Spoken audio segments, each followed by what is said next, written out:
तो अब देखते हैं हमारा अगला चैप्टर जो है एक नया चैप्टर के रूप में है जिसका नाम है द्विघात समीकरण, जो सबसे इम्पोर्टेंट चैप्टर इस माना जाता है। और इसमें जो है द्विघात समीकरण को इंग्लिश में कहते हैं क्वाड्रेटिक इक्वेशन कहा जाता है। और द्विघात समीकरण से क्वेश्चन ऑब्जेक्टिव और सब्जेक्टिव दोनों भी अच्छे को नंबर का पूछता है। और सबसे आसान तरीका जो भी है बस थ्योरी को देखना है। थ्योरी देख लेने के बाद चैप्टर तो अपने आप का हो जाएगा, समाप्त हो जाएगा। मेन कोई भी अगर चैप्टर का होता है मेन थ्योरी होता है। अगर थ्योरी समझ जाएंगे तो इससे ऑब्जेक्टिव और सब्जेक्टिव दोनों हमारा का हो जाएगा, बन सकता है आसानी तरीके से। तो यहाँ पर जो हमारा है तो थ्योरी को देखना है कि थ्योरी इसका है क्या, किसे कहते हैं, जो ऑब्जेक्टिव में भी हमारा काम करेगा और सब्जेक्टिव में भी। तो थ्योरी को देखना ना भूले। और जो भी अभी नए हैं तो चैनल को लाइक शेयर सब्सक्राइब करें, बेल घंटी को दबा दे ताकि जो भी वीडियो डाला जाएगा अपडेट आपके पास पहले पहुंचेगा, ताकि पता चले कि कौन सा चैप्टर का है। हूबहू एकदम A to Z line by line chapter का मैथ बना जाएगा, जो कोई भी क्वेश्चन में प्रॉब्लम नहीं होगा। तो चलते हैं अपने क्वेश्चन की ओर से, थ्योरी की ओर। यहाँ पर थ्योरी में सबसे पहले कह रहा है कि द्विघात समीकरण किसे कहते हैं।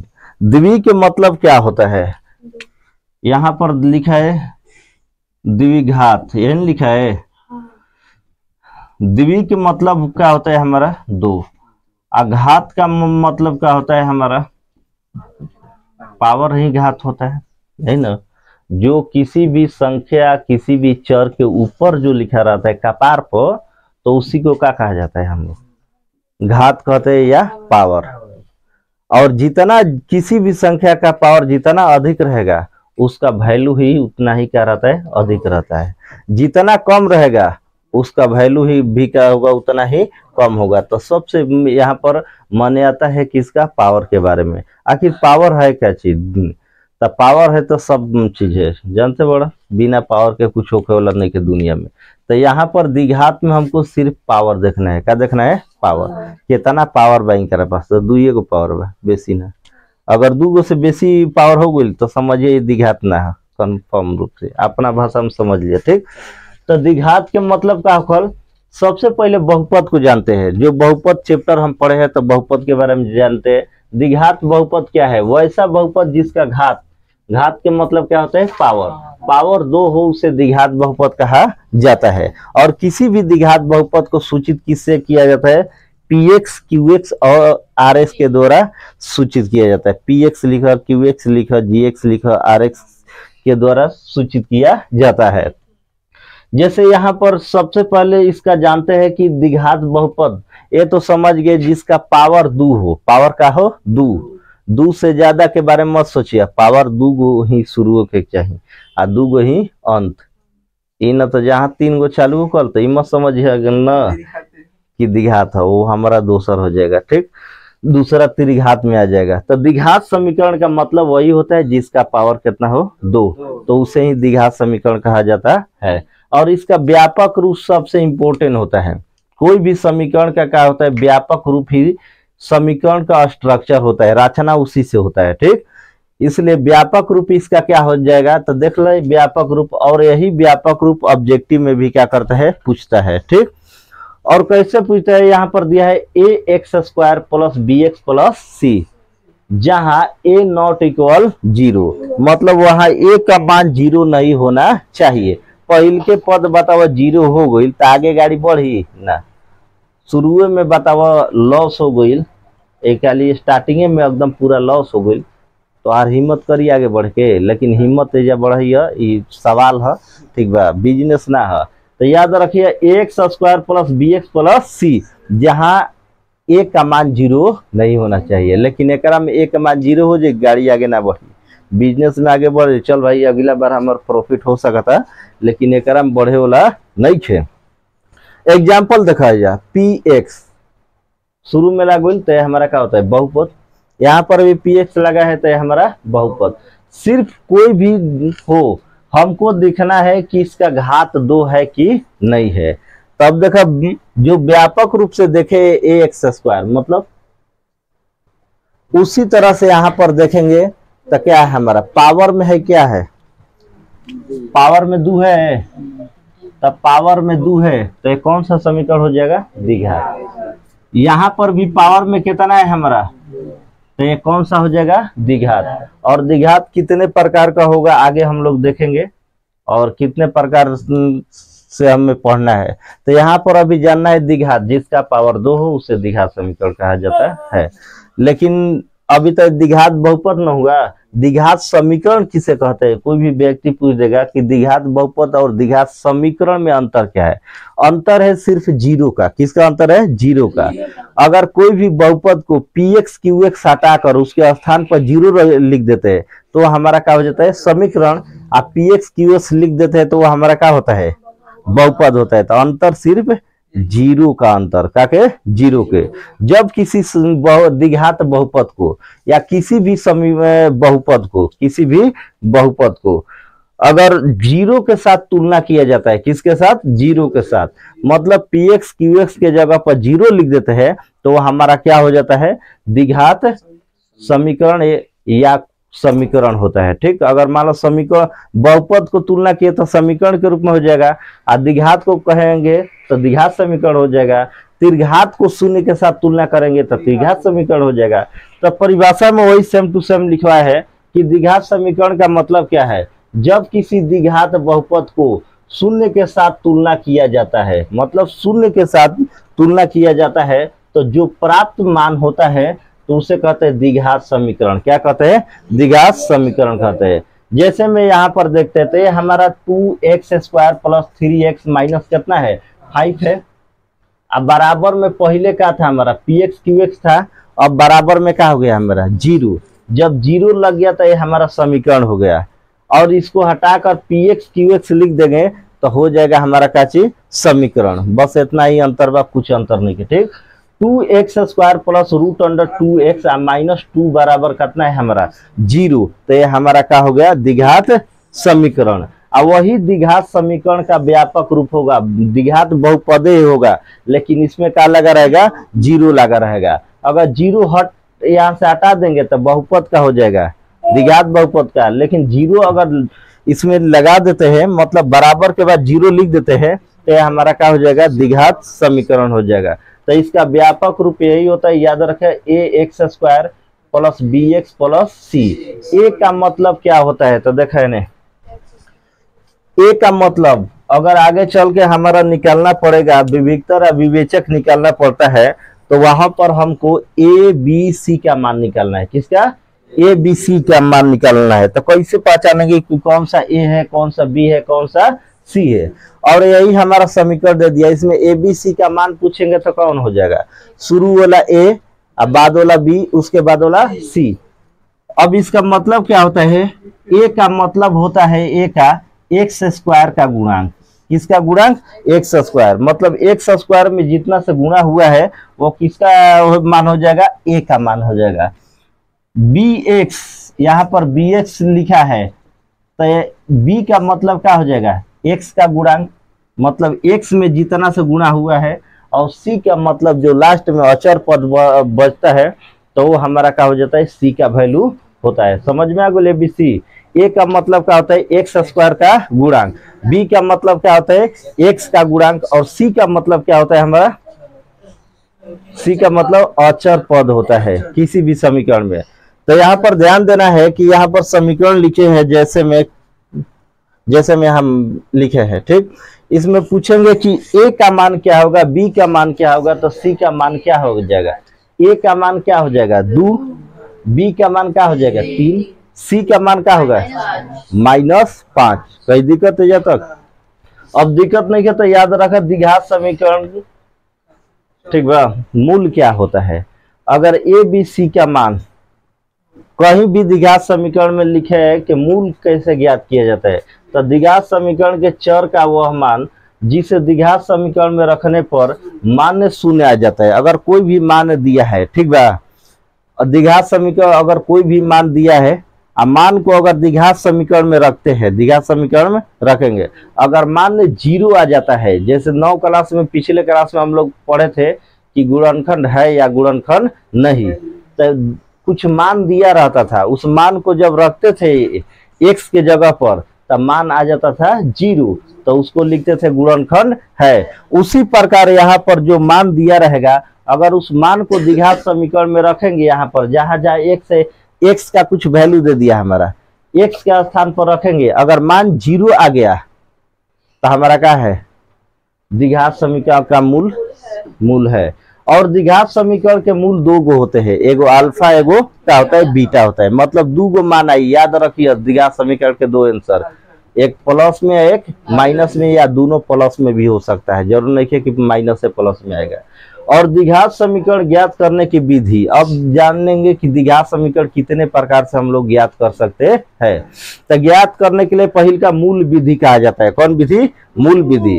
और मूल विधि में हम लोग किसका मान निकालते हैं, तो मूल विधि के लिए एक फार्मूला होता है, और इस फार्मूला में यहाँ पर लिखे मूल ज्ञात करने की विधि या मूल ज्ञात करने का फार्मूला। ये परीक्षा में हमारा जो है एग्जाम में अधिकांशतः कभी कभी ये फार्मूला ही देता है।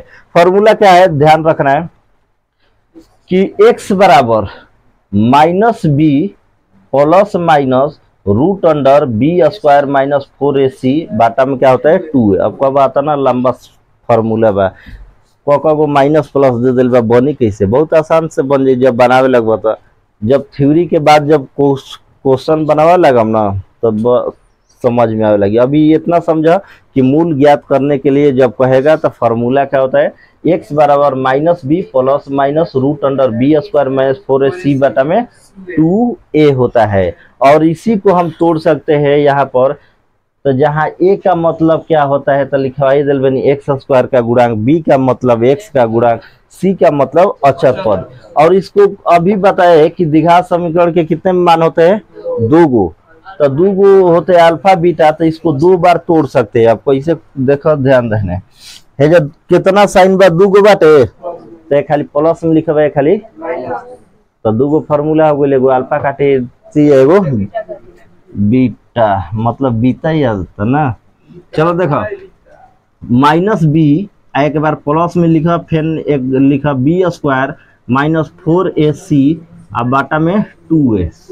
एक फार्मूला जी -b minus root under b² minus 4ac अब बाटा में 2a। और आगे चलकर हमारा b² माइनस 4a के जगह हम क्या लिख सकते हैं, -b plus root under d बाटा में भी 2a होता है। अब कब d कहाँ से आ गई, तो विभिक्तर का जब फार्मूला आगे पढ़ब अभी तब तारा समझ में आई कि हाथाना के बदला में d भी होखेला, आ d बा तो फिर बोलबा यही चीज मान रख के निकलबा, समझ में आ गई। तो ये हो गई हमारा फार्मूला। कई दिक्कत, पहिल का नियम मूल विधि द्वारा, दूसर का नियम पूर्ण वर्ग विधि द्वारा, और तीसर का नियम होता है हमारा गुणनखंड विधि। और गुणनखंड विधि जो होता है सबसे इम्पोर्टेंट विधि माना जाता है, और पूरा का पूरा मतलब 80% क्वेश्चन बनेगा उसी से, गुणनखंड विधि से ही। तो देखते हैं आगे अब थ्योरी। स्टॉप करता, तो अब देखते हैं यहाँ पर सबसे पहले समीकरण बनाने का कितना तरीका था, पहिल का जान गए थे मूल द्वारा। दूसर का हमारा है पूर्ण वर्ग विधि, और पूर्ण वर्ग विधि हमारा क्वेश्चन 5 नंबर का पूछता है। और 5 नंबर जो होता है किस तरह से पूर्ण वर्ग विधि को बनाना है हम लोग जानेंगे। तीसर का जो है गुणनखंड विधि, और गुणनखंड विधि जो है याद रखें सबसे इम्पोर्टेंट, जो अभी गुणनखंड के बारे में नहीं जानता है तो गुणनखंड का भी वीडियो डाला है, मतलब फैक्टर गुणनखंड लिखा है, वो जाकर आज देख ले, तो देखने के बाद कंप्लीट हो जाए। और जब कंप्लीट हो जाएगा तो कह रहा है कि द्विघात समीकरण का टोटल 80% क्वेश्चन उसी से खत्म होगा, गुणनखंड विधि से ही। आज जिसको प्रॉब्लम होगा कहें तो अधिकांश समीकरण ही तोड़ा जाता है गुणनखंड विधि से।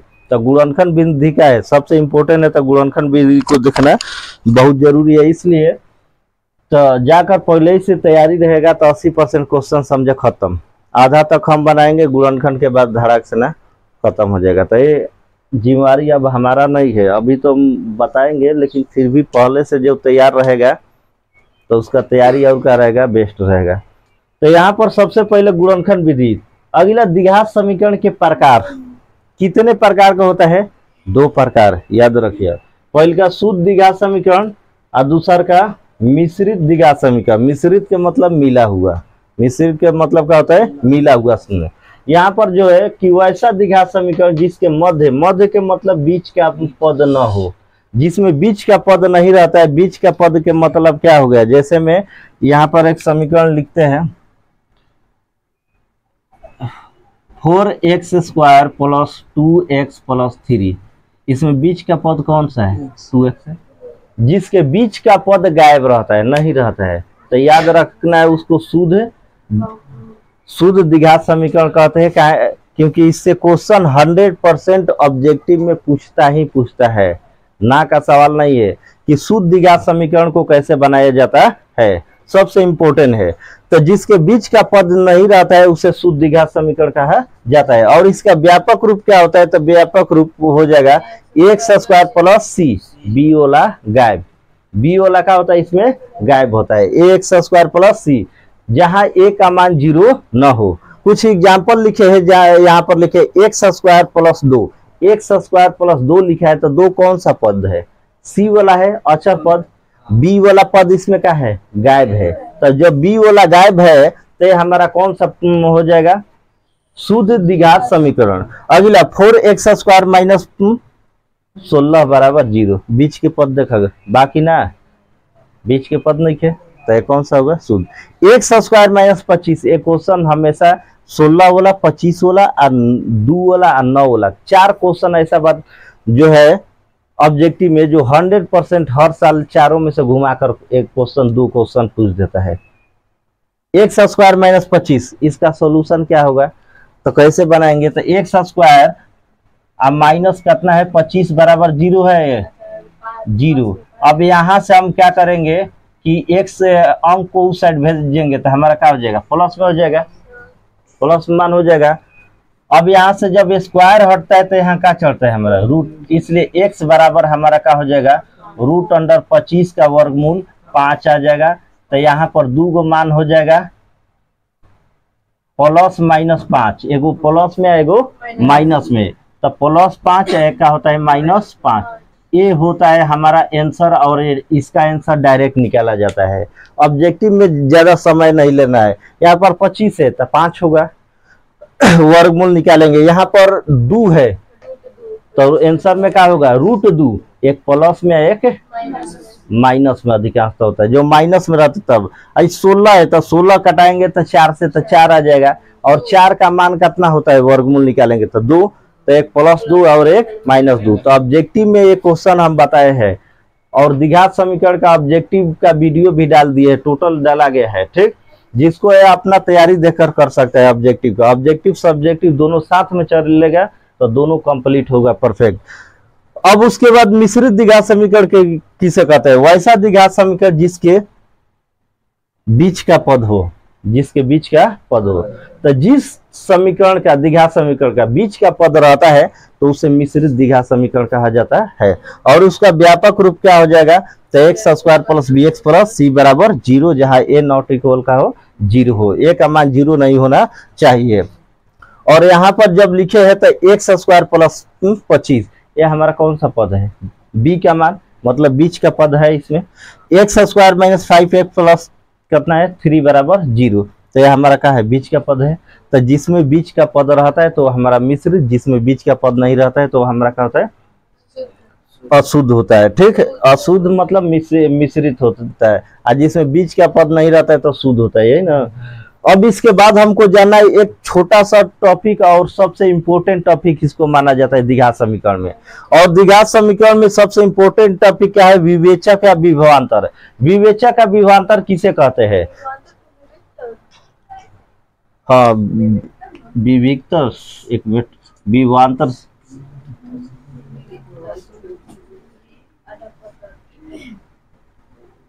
विविक्तर की, विविक्तर यही ना, विवेचक या विविक्तर, ये जब भी हो की विविक्तर होखेला, ठीक बा, विवि ना होगी विविक्तर होगी। तो सबसे इंपॉर्टेंट चैप्टर क्या है हमारा, विवेचक या विविक्तर होता है। विवेचक का विवेकतर का मतलब क्या आता है, कोई भी द्विघात समीकरण जो दिया है x square plus b x plus c बराबर 0 के रूप में दिया है, जब उसमें बी स्क्वायर माइनस 4ac का मान निकाल लेते हैं तो हमारा क्या चीज होता है, विवेचक या विवेकतर कहलाता है। यहाँ पर भी विवेकतर होगा, विवेचक या विवेकतर कहलाता है। और एक क्वेश्चन जो होता है हमारा ऑब्जेक्टिव में अधिकतर पूछता है, ऑब्जेक्टिव में क्या होता है 100% इससे क्वेश्चन दिया रहता है, अधिक से अधिक क्वेश्चन हमारा क्या हो रहता है, दिया रहता है। तो विवेचक का विवेकतर का मतलब क्या होता है, तो याद रखिए द्विघात समीकरण जो दिया रहता है उसमें बी स्क्वायर माइनस 4ac का जब मान निकालते हैं तो उसे ही विवेचक का विवेकतर कहते हैं। और इसे डी द्वारा सूचित किया जाता है, किसके द्वारा, डी। कौन सा डी, कैपिटल डी द्वारा सूचित किया जाता है। और इसका विवेचक का विवेकतर, विवेचक है, इसका फॉर्मूला क्या होता है, तो बी स्क्वायर माइनस 4ac। और किस तरह से बनाते हैं, एक क्वेश्चन लिखे, इस क्वेश्चन को समझकर उसके बाद आगे का देखते हैं कैसे विवेचक का विवेकतर निकाला जाता है। बहुत आसान तरीका से, ये ऑब्जेक्टिव वाला क्वेश्चन है, और सब्जेक्टिव में भी दिया रहता है। सबसे इंपॉर्टेंट क्वेश्चन है, थोड़ा ध्यान से, और ज्यादा नंबर का नहीं पूछता है लेकिन 2 नंबर। यहाँ पर क्वेश्चन क्या दिया है हमारा, x square plus 6x plus 8 बराबर क्या दिया है हमारा, 0 दिया है। इसमें कौन कौन सा मान पूछ रहे हैं, देखो ए बी और सी। तो सबसे पहले हम क्या करेंगे, सॉल्यूशन में ए बी सी का मान निकालेंगे। तो ए का मान कितना हो जाएगा हमारा, ए बराबर 1। ए का मतलब होता है एक्स स्क्वायर का गुणांक, एक्स में कितना से गुणा भइल बा, 1 से। कुछ नहीं है तो हमारा मान कितना है, 1 है। बी बराबर हमारा कितना हो जाएगा, 6। सी बराबर हमारा कितना हो जाएगा, 8। ठीक, उसके बाद फॉर्मूला को लिखेंगे। तो डी बराबर फॉर्मूला होता है हमारा बी स्क्वायर माइनस 4ac, और बी के जगह हम मान कितना रखेंगे, 6। इसके स्क्वायर है तो स्क्वायर करेंगे, माइनस 4 गुणे ए, तो ए के जगह 1 और सी के जगह कितना हो जाएगा, 8। यहाँ पर घटाएंगे तो कितना हो जाएगा, 36 हो जाएगा, और स्क्वायर करेंगे तो 36, और माइनस ए हमारा कितना हो जाएगा, 32, और घटाने के बाद मान कितना होगा, 4। यही हो जाएगा हमारा आंसर। और इसी तरह से कोई भी विवेचक का विवेकतर को क्या करना है, आसानी से बना लेना है। सबसे पहले ए बी सी का मान निकालेंगे, डी का मान रखेंगे, डी के फॉर्मूला, और डी के जहां जहां ए है बी है मान रखकर इसका सॉल्यूशन निकालेंगे। और इसी तरह से क्या करना है, इसको बना सकते हैं। और इसमें कुछ और थ्योरी है तो उसमें भी समय लगेगा, तो उसके बाद देखते हैं अगले का इसी वीडियो में उसको भी खत्म करा देंगे। थ्योरी का टोटल एक ही में रहेगा, तो इसको उतार ले उसके बाद। तो अब देखते हैं, इसके पहले जो है हमारा यहाँ कुछ जो था नियम बता दिए थे द्विघात समीकरण का, कि इतने तरह से हल कर सकते हैं, 3 तरह से बना सकते हैं। और उसमें विवेचक का भी मान निकाल दिए थे, विवेचक का मान कैसे, विवेकतर का मान कैसे ज्ञात किया जाता है। और विवेचक के बाद हमको कुछ थ्योरी है, इसके बारे में जानना है, थ्योरी के बारे में कि क्या है, कैसे एग्जाम में पूछता है। ये ऑब्जेक्टिव और सब्जेक्टिव दोनों के लिए क्या होता है, इंपॉर्टेंट, और सबसे ज्यादा ऑब्जेक्टिव के लिए काम करता है। तो विवेचक का मान जो है, तो अभी बताया है कि विवेचक का मान कैसे निकाला जाता है। और विवेचक का मान क्या होता है, ये नोट में जो लिखे है इंपॉर्टेंट है ऑब्जेक्टिव के लिए। विवेचक मतलब किसी भी द्विघात समीकरण में जो विवेचक का मान जो होता है कुछ भी हो सकता है, प्लस में, माइनस में, या शून्य भी हो सकता है। मतलब उसका मान प्लस भी आ सकता है, माइनस भी आ सकता है, और शून्य भी हो सकता है। मतलब तीनों में से कोई कंडीशन हो सकता है, ना कि सिर्फ प्लस से होगा, और ना माइनस, और ना शून्य होगा। तीनों में से कोई भी कंडीशन हो सकता है। नीचे बैठ, तू नीचे बैठ।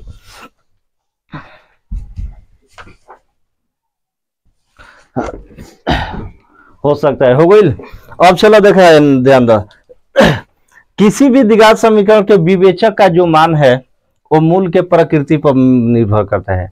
अब मूल के प्रकृति क्या होता है, कैसे जानेंगे कि मूलों का प्रकृति क्या है, कौन सा वास्तविक है, कौन सा वो काल्पनिक है, या वो समान है कि असमान है। अगर वो वास्तविक है तो वास्तविक के लिए कौन सा फॉर्मूला लग गया, काल्पनिक है तो काल्पनिक के लिए कौन सा लग गया। तो यहाँ पर टोटल एक डायग्राम के रूप में लिखे है, इसी डायग्राम के आधार पर हमको क्या करना है, समझना है। इससे पहले हम विवेचक का मान निकाले हैं, डी के फॉर्मूला पर निकाले है ना, डी बराबर बी स्क्वायर माइनस 4ac। ये हो गया मूलों का प्रकृति, मूलों का मान।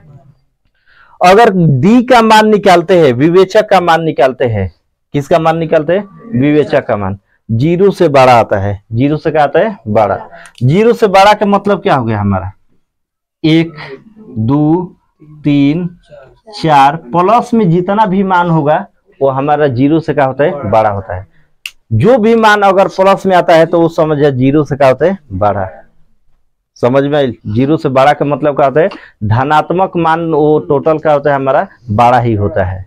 तो यहाँ पर अगर डी का मान निकालते हैं, अगर डी का मान 0 से बड़ा आता है या डी बराबर फॉर्मूला होता है बी स्क्वायर माइनस 4ac, इसको ग्रेटर बोला जाता है। ग्रेटर के मतलब बड़ा, लेस के मतलब क्या होता है, छोटा। जिस तरह है मुंह खुला रहता है उधर का बड़ा होता है, और जिस तरफ बंद रहता है उधर का होता है, छोटा होता है। जैसे यहाँ पर 4 है, यहाँ पर 5 है, दोनों में से बड़ा कौन सा है, 5। तो 5 की तरफ मुंह खोल देंगे, और 4 जो छोटा है तो मुंह को क्या कर देंगे, बंद कर देंगे। तो इसको बोलेंगे 4 लेस 5। 4 जो है छोटा है किससे, 5 से। अगर यही क्वेश्चन दे देगा, यहाँ पर 10 है और उसके बाद यहाँ पर 5 है, तो इसको क्या लिखेंगे, इस साइड से लिखेंगे। तो अब पढ़ेंगे क्या, 10 ग्रेटर 5, 10 का मान बड़ा है किससे, 5 का मान से। अगर यही बराबर रहेगा तो मान लेते हैं यहाँ पर 10 और इसके बीच में भी बराबर का चिन्ह, तो इसको क्या करेंगे, दोनों का मान का है, बराबर है, सेम टू सेम। तो जब डी का मान ज्ञात करेंगे तो हमारा 3 गो कंडीशन देखने को मिलेगा, या तो डी का मान 0 से बड़ा आएगा, या डी का मान 0 से छोटा। छोटा किसको कहते हैं, कोई भी संख्या में माइनस लग जाता है तो हमारा क्या होता है, छोटा होता है। जैसे मान लेते हैं 5, यहाँ पर -18 है, कौन बड़ा है इसमें, 5 है, क्योंकि यह धनात्मक है, यह हमारा क्या होता है, ऋणात्मक। तब बड़ा कौन सा होगा हमारा, +16। अगर 1 है यहाँ पर -30 है तो कौन बड़ा होगा, 1 ही होगा, क्योंकि यह क्या है, पॉजिटिव मान। पॉजिटिव मान कितना भी ऋणात्मक जो वैल्यू होता है उससे हमेशा क्या होता है, बड़ा ही होता है। तो यहाँ पर 3 कंडीशन में मान आएगा, ध्यान में रखना है, एक प्लस में, एक माइनस में, एक बराबर आएगा। प्लस माइनस और का आएगा, बराबर। अब कंडीशन क्या देखना है कि जब डी का मान 0 से बड़ा आता है, 0 से बड़ा, जैसे 2 आ गया, 4 आ गया, 5 आ गया, ये इस तरह से अगर 0 से बड़ा आता है तो कहेंगे कि मूलों की प्रकृति बताए। तो मूलों की प्रकृति क्या होता है हमारा, वास्तविक और क्या होगा, असमान होगा, वास्तविक और कह देगा कि मूलों का मान ज्ञात करे तो उसके लिए फॉर्मूला हमारा क्या हो जाएगा, -b प्लस √d बटा में क्या होगा, 2a। और फिर यहाँ पर क्या होगा, -b माइनस √d बटा में 2a, मतलब एक बार प्लस होला, एक बार माइनस। पहले भी बताए हैं, इसी थ्योरी में ही बताए हैं कि 2 गो मान होगा, एक गो अल्फा, एक बीटा, एक प्लस में एक माइनस में होगा। तो यहाँ पर माइनस में या एक में -b, तो यहाँ पर प्लस में होगा एगो, ठीक, एगो प्लस है, एगो क्या हो जाएगा, माइनस। तो ये हमारा क्या हो जाएगा, डी का मान हो जाएगा, ठीक बा। क्या है, तो -b प्लस माइनस हमारा होता है ना, -b प्लस माइनस √d बटा में कितना होता है, 2a होता है। जब इसको डिवाइड करेंगे तो हमारा क्या हो जाएगा, माइनस होगा, ठीक, -b प्लस √d बटा में क्या हो जाएगा, 2a आएगा, -b यहाँ पर माइनस होगा, मतलब यहाँ पर दोनों जगह माइनस होगा, सही है, ठीक। तो ये हमारा क्या होता है, तो जब मान अवास्तविक और असमान रहेगा तो फॉर्मूला कौन सा लगेगा, चेक करो, -b प्लस √d बटा में 2a, -b माइनस √d बटा में क्या होगी, 2a, 2 बार होगा। लेकिन वही जब d का मान निकालते हैं, डी के मतलब क्या होता है, विवेचक का विवेकतर का मान निकालते हैं। अगर आ गया 0, क्या आ गया, 0। जब 0 आ जाता है तो क्वेश्चन में पूछेगा कि मूलों की प्रकृति क्या है, तो मूलों की प्रकृति वास्तविक और क्या हो जाएगा, समान। कह देगा कि मूलों का मान ज्ञात करे तो उसके लिए फार्मूला होगा -b/2a माइनस b/2a, मतलब एक मान को निकालकर 2 बार उसी को क्या कर देना है, लिख देना है। -b/2a माइनस b/2a मतलब 2 बार लिख देना है, कोई दिक्कत। लेकिन d का जब मान निकालते हैं और d का मान हमारा क्या आ जाता है, 0 से छोटा, 0 से छोटा। अगर माइनस मान आता है तो क्वेश्चन में पूछता है कि बताइए मूलों की प्रकृति क्या होगी, अवास्तविक या इसको काल्पनिक कहा जा सकता है। अवास्तविक या क्या होगा, काल्पनिक। और इसका मूलों का मान क्या होगा, तो इसका कोई मान नहीं होता है, मूलों में इसका कोई मान नहीं होता है। और देखते हैं इस टाइप से क्वेश्चन, तब हमको क्या होगा, समझ में आएगा कि किस तरह से क्वेश्चन पूछता है। यहाँ पर एक समीकरण लिखे हम, x² - 5x + 3 = 0। अब हमको चेक करना है कि ये क्या है, मूलों की प्रकृति क्या है, मूलों का मान क्या है, किस तरह से हम चेक करेंगे। ठीक, तो उसको चेक करने के लिए हम किस तरह से बनाएंगे, तो इससे पहले जो d का मान ज्ञात किए है, विवेचक का मान, उसी तरह से इसको बनाएंगे। और मान निकलने के बाद चेक करेंगे कि d का मान हमारा प्लस में आ रहा है कि माइनस में आ रहा है कि शून्य आ रहा है। ठीक, अगर प्लस में आता है तो हमारा मान क्या है, d का मान 0 से बड़ा है। अगर माइनस में आता है तो d का मान हमारा क्या है, छोटा है। लाइट भर, लाइट हो गई। और d का मान हमारा क्या है, छोटा है, यही ना। अगर 0 आ जाता है तो d का मान हमारा क्या है, बराबर है। तो चेक करते हैं, चेक करने के लिए जो इस तरह से विविक्तर बनाया है उसी तरह से बनेगा। यहाँ पर सबसे पहले निकालेंगे a, सॉल्यूशन में क्या निकालेंगे, a b का मान। a बराबर कौन सा होता है, अभी बताया है इससे पहले थ्योरी में, a बराबर जो x² के साथ गुणांक होता है वही। तो a बराबर कितना हो जाएगा हमारा, 1। उसके बाद b बराबर क्या हो जाएगा हमारा, -5, माइनस के साथ। जरा कम लगत होगी तो माइनस ना बोली, और जरा लगत होगी तो माइनस के साथ बोली। कभी भी समीकरण में वो लिखल बा काहे खातिर, यही खातिर ना। उसके बाद हमारा c बराबर कितना होता है, 3, प्लस में कि माइनस में, प्लस में। फॉर्मूला क्या होता है हमारा, d बराबर b² - 4ac। अब d के जगह d और b के जगह कितना हो जाएगा, -5। तो -5 का यहाँ पर स्क्वायर और 4 गुणे a, तो a का वैल्यू कितना है हमारा 1, और c का मान कितना है हमारा 3। अब इसको सॉल्व कर देना है।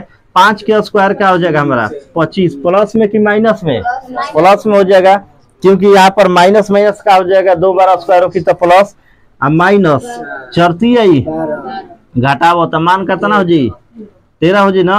13 बताओ, 0 से बड़ा मान बा कि छोटा, 0 से बड़ा बा, डायरेक्ट समझा। तो इसको लिख का सकते हैं, देखा d ग्रेटर इक्वल का है 13, लिख सकते हैं।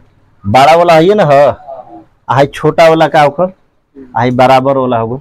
ठीक, तो इसको लिख सकते हैं d ग्रेटर 13, d का मान 0 से का है बड़ा। तो जब बड़ा हो गया तो मूलों की प्रकृति क्या हो जाएगा,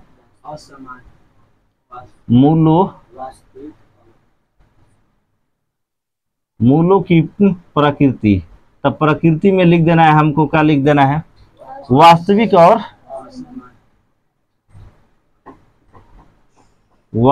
और असमान, यही ना है, असमान हो गया। कह देगा मूलों का मान क्या होगा, तो मूलों के मान खातिर है पर रखे पड़ी तो है। ठीक बा, अब रखबा तो चेक कर लो, मूलों के जब मान निकाले के रही ना, ध्यान में रखा।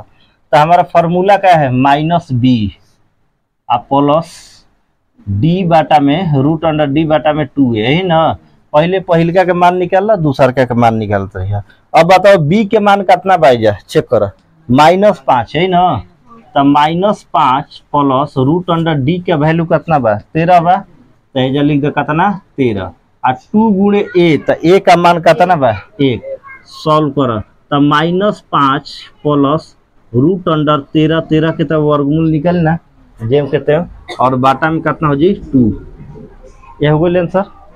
दूसरा हमको मूल निकालना है तो -b माइनस √d बाटा में क्या हो जाएगा 2a। अब माइनस, ठीक, पहले से एगो ये है, अब b के मान क्या में रखेंगे -5, अब माइनस √d का मान कितना हो जाएगा 13, और जिसका वर्गमूल निकल जाएगा तो उसको निकाल कर लिखेंगे यहाँ पर। और 2 गुणे a का मान कितना है 1। अब इसको सॉल्व करेंगे तो माइनस माइनस का हो जाएगा हमारा प्लस 5 माइनस रूट अंडर 13 बटा में 2 यही हो जाएगा हमारा मूल का मान। कोई दिक्कत? तो इस तरह से कोई भी अगर मान होगा डी का निकाल सकते हैं। इसमें कोई प्रॉब्लम किसको? अगर प्रॉब्लम है तो दोबारा आदमी पूछ सकता है। तो डायरेक्ट याद रखना है 0 से छोटा तो उसका मूल का हो जाएगा काल्पनिक हो जाएगा, 0 से बड़ा तो वास्तविक होगा लेकिन असमान होगा। और समान के मतलब क्या होता है? जब बराबर होगा तब एक समान तब न कहते हैं। तो ये हो जाएगा डी का मान। और जब वास्तविक और समान रहेगा तो उसके लिए माइनस बी बटा में 2a और माइनस बी बटा में क्या होगा 2a का प्रयोग कर सकते हैं। उत्तर। तो एक और क्वेश्चन देखते हैं इसका, और इसमें भी हमको चेक करना है मूलों की प्रकृति और मूलों का मान क्या होगा। तो इसमें हमको करना क्या है? तो जो डी का मान निकालते हैं वही निकालना है और कुछ इसमें विशेष नहीं करना है। डी का मान जिस तरह से निकाले हैं डी का मान निकालकर अब हमको चेक करना है कि मूलों की प्रकृति क्या है, वास्तविक है कि काल्पनिक है। तो देखते हैं एक और एग्जांपल के साथ। इसमें भी क्या करना है हमको, इसमें a का मान कौन सा हो जाएगा? a का मान क्या हो जाएगा? कहा तो x स्क्वायर में कितना से गुणा हुआ? 4 से। देखा उस समझे कि मेरी बैठल समझत नहीं क्या फिर का समझल जाता है ना। क्वेश्चन पूछा था कि x स्क्वायर के जगह रही तो क्या होगी। यहाँ पर a का मान कौन सा होगा कि x स्क्वायर में जितना से गुणा रहता है वो हमारा क्या होगा a का। x का मान b होता है, x में जितना से गुणा रहता है वो b का मान होता है और जो लास्ट में बचता है वो हमारा क्या होगा c। तो a बराबर कितना हो जाएगा 4, b बराबर 3, c बराबर कितना हो जाएगा 5 हो जाएगा। अब इसके बाद d का फार्मूला लिखेंगे, d बराबर b square minus 4ac। b के जगह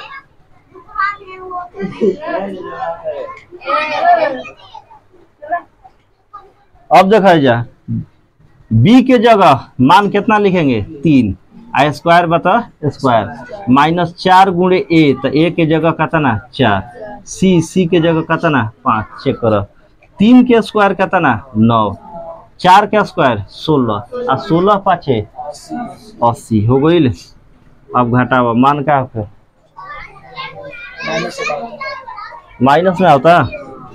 अब बताओ माइनस 71 आ गुल ना। मूल का मान 0 से बड़ा है कि छोटा? माइनस 71 बा 0 से बड़ा है कि छोटा है? हमारा छोटा वैल्यू है। और जब छोटा वैल्यू रहता है तो हमारा क्या होता है? मूलों की प्रकृति क्या होगा?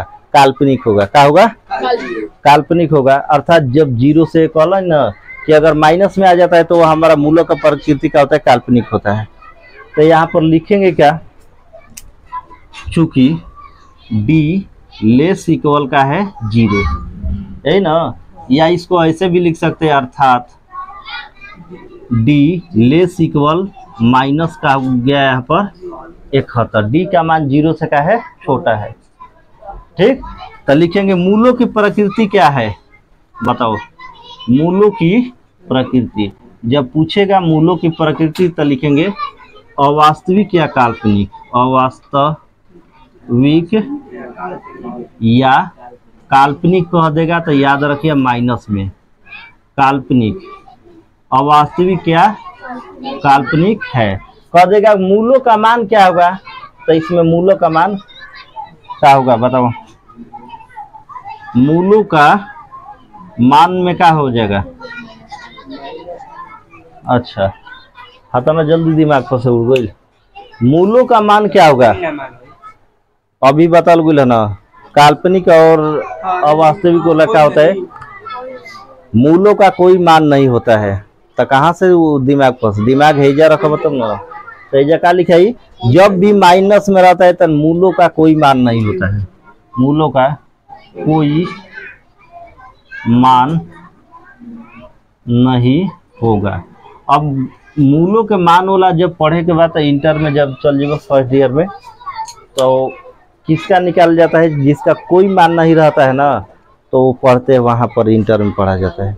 यहाँ पर इतना ही पढ़ना है कि कोई मान नहीं या चाहे कोई हल नहीं होगा।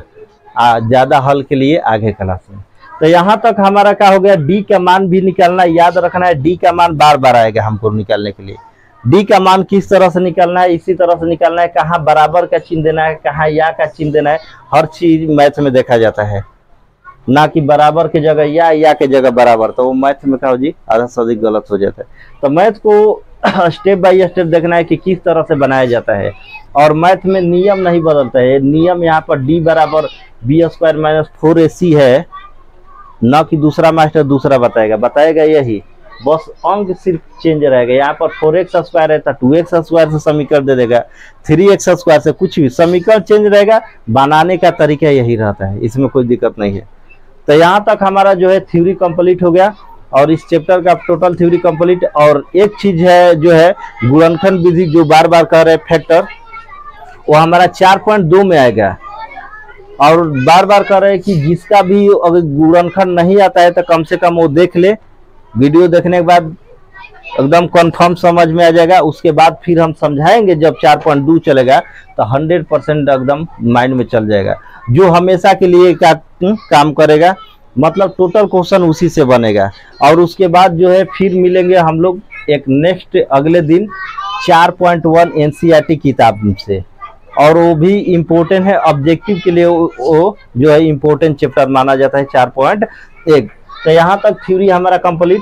और हमारे आगे का वीडियो पाने के लिए इसी तरह चैनल से जुड़े रहे, लाइक शेयर सब्सक्राइब करें और बेल घंटी को दबा दें, ताकि जब भी वीडियो डाले तो आपके पास जल्दी पहुंचे। कमेंट करना ना भूले, कम से कम कमेंट करें कि इसका आंसर क्या हुआ, अच्छा लगा कि नहीं लगा। अगर अच्छा लगे तो कमेंट में यस से नो जय हिंद लिखे कम से कम। उसके बाद फिर मिलेंगे अपने नेक्स्ट वीडियो के साथ, तब तक के लिए बने रहे। जय हिंद जय भारत।